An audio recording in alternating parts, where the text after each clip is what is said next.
na koi center sigi awal ex minister T.S. Shyamkumar gi mieng makhada andro kendra da leiba quarantine center khudimata mathang manau naina piro ba matungda Azad Higher Secondary School gi quarantine center da asamba khudol oina ex minister T.S. Shyamkumar gi workers sing laaga piram bagdamaka Azad Higher Secondary gi quarantine center gi volunteer gi maitai dagi hainingai leitana thagam ko phongdokchari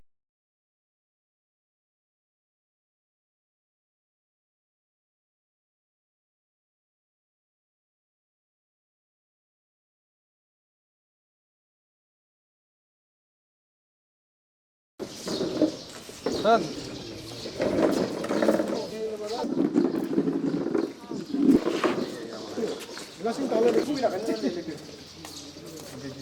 Mana oh ya. Udah kira. Dari ya.